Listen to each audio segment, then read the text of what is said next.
Today we're going to learn about finding the volume of a cone.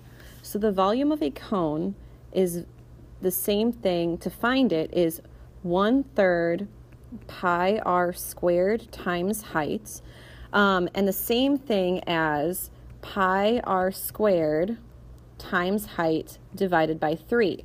So what I'm doing here is when you're multiplying by 1/3, it is the same thing as dividing by 3. So what I'm going to be using is the second equation today, but it's very good that you guys understand that you have times 1/3 and dividing by 3 is the same thing.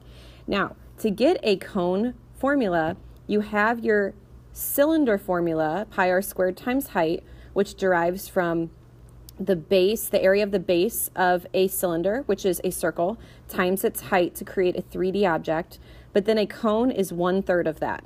A cone holds 1/3 the amount that a cylinder would have. That's why we cut it into thirds.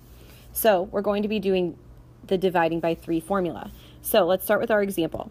So the first one we have says find the volume or the height of the cone, round to the nearest tenth.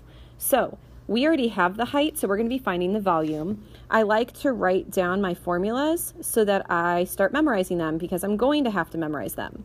So volume equals pi r squared times height, then you divide by 3 to cut it down to make it smaller. So I know I'm going to have to find my radius and my height and pull it from the picture. The height is 6 meters. The radius is going to be 2 meters because they have a line that goes straight across the circle that they say is 4. That's your diameter. The radius is half. Now what I'm going to do is just plug in what I know into my equation. So I have volume equals pi r squared, and my radius instead of r is 2, so 2 squared, times my height, which is 6, divided by 3. Now I'm going to start simplifying it. The first thing I'm going to do is my 2 squared situation. So we know that 2 squared is 4. So we have pi times 4 times 6 divided by 3. Now I'm going to do pi times 4. Remember, we always use 3.14 times pi, which is pi.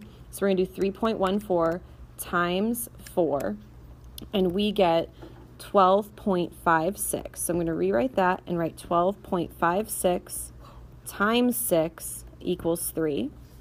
I'm going to simplify my numerator again by multiplying by 6, and I get 75.36 divided by 3, and we're finally going to divide by 3. So when we divide by 3, we get 25.12. Now it says to round to the nearest tenth, so it's really 25.1 meters cubed.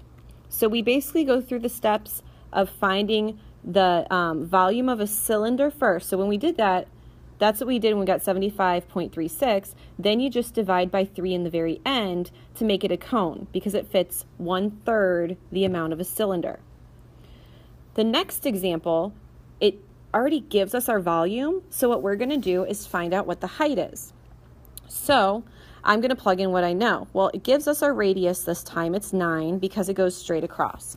So let's go ahead and plug it into our equation. We have volume equals pi r squared times height divided by 3. Our volume is 956 equals pi, our radius, which is 9 squared times height, and it's dividing by 3. Now we're going to simplify. 9 squared becomes 81, so I go ahead and rewrite it as pi times 81 times height divided by 3. I'm now going to do 81 times 3.14, so I can simplify the top or the numerator of my fraction. So we have 956 equals 254.34 times your height divided by 3. Now what we have is a 2-step equation. I need to get h alone, so I'm going to move this 3 first. It is disrupting the entire right side of my equation. The 3 is dividing, so I'm going to do the opposite inverse operation of multiplying by 3 on both sides. It cancels it out on the right, but 956 times 3, well, that is 2,868 and then it's equal to 254.34 times height. Now we have a one-step equation. So we're going to divide by 254.34 to find out what our true height is.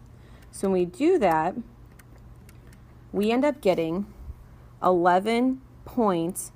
I have 2762444, but I'm going to round it to 11.3 feet. And we only labeled it as feet. We do not put it as cubed because it is just the height dimension. And that is what you guys have. The next two are exactly the same as the others. You're going to find the volume in the first cone and then the height of the other. On these, you're actually given the radius on both of them, which is pretty cool. Go ahead and find your answers and check back to see if they're correct. All right, so you guys should have gotten 565 and 2/10 cubic centimeters as your volume for the first cone, and then 30 and 6/10 yards for your height of the second one. All right, so now we have a word problem that we're going to start working on. It says, you must answer a trivia question before the sand in the timer falls to the bottom. The sand falls at a rate of 50 cubic millimeters per second. How much time do you have to answer the question? So what we have to do first is we have to find the volume. Then we're going to convert it and see how many seconds we're going to have by that time. So let's find out how many cubic millimeters we have. So to find the volume of our cone, we have pi r squared times height divided by 3. Looking at the picture, I see that my volume, or my height, I'm sorry, is 24. And I see that with the actual cone that we're talking about is right here. I see that we're going to have a radius of 10. So we're going to plug that in. So volume equals pi 10 squared times our height of 24 divided by 3. We're going to start simplifying that. So 10 squared, which is the first thing we always do, is 100 times 24 divided by 3. 100 times 3.14 is 314 times 24 divided by 3. So when I go ahead and multiply and then divide, our true volume answer ends up becoming 2,512 cubic centimeters. Now, they're saying that the sand falls at a rate of 50 cubic centimeters per second. Okay, so there are a couple ways to do this. You can set up a proportion.